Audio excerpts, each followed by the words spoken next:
On October 1st, 2011, GW released a miniature wargame of naval combat involving two sides, the Grand Alliance and the name of the game, the Dreadfleet. The Dreadfleet is an undead army of ghosts and vampires and demons raised from the dead, and the Grand Alliance is a mismatched group of nefarious captains allied to stop them. The game was created by Phil Kelly, who also wrote a novel about the characters in the game.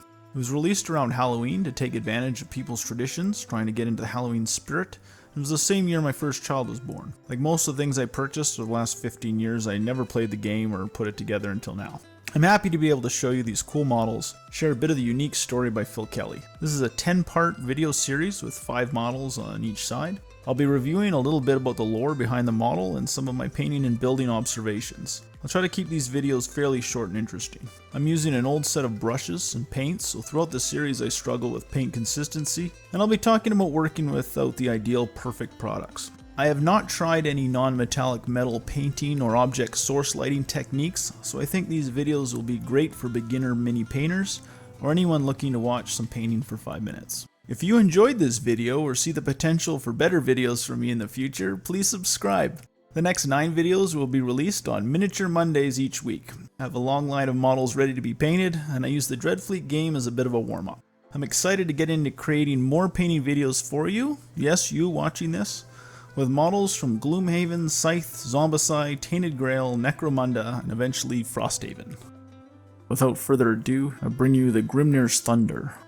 Red Brokk Gunnarsson, master engineer of the sea fortress Baragvar, lost his ironclad to the depths by his nemesis Tordrek Hackhart. With the help of Captain Roth, Gunnarsson returned to the ocean aboard the new Grudgebear-class battleship Grimnir's Thunder. The Thunder doesn't just hold hundreds of engineers, but Ironbreaker boarding parties and great Troll Slayer warbands ready to meet death in glorious combat with the titanic sea monsters of the Galleon's graveyard. The Grimnir's Thunder is equipped with self-loading pump-action cannons bearing magical runes upon their barrels and a meter-thick Gromroll-plated hull. The Thunder churns relentlessly through the water as if bearing a grudge, regardless of wind or tide.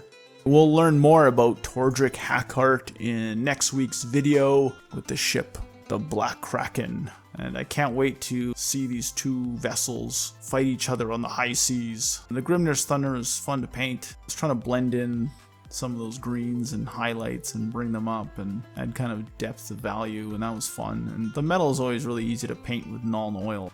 Agrax Earthshade is also a really great color to throw on golds and bronzes. Start those off with a brown, throw on Agrax Earthshade, and then bring up into golds. And I always think that works out really well and it's easy to do. Anyway, I hope you enjoyed this video. Like and subscribe. Thank you very much for watching. I've got nothing else to do here but paint miniatures, so if someone would say something in one of these videos, I would be happy to reply. I have no one to talk to. I have no friends. I have no family. There's just me and Red Brokk Gunnarsson and the Grimnir's Thunder. I'm gonna play with this boat in my bath.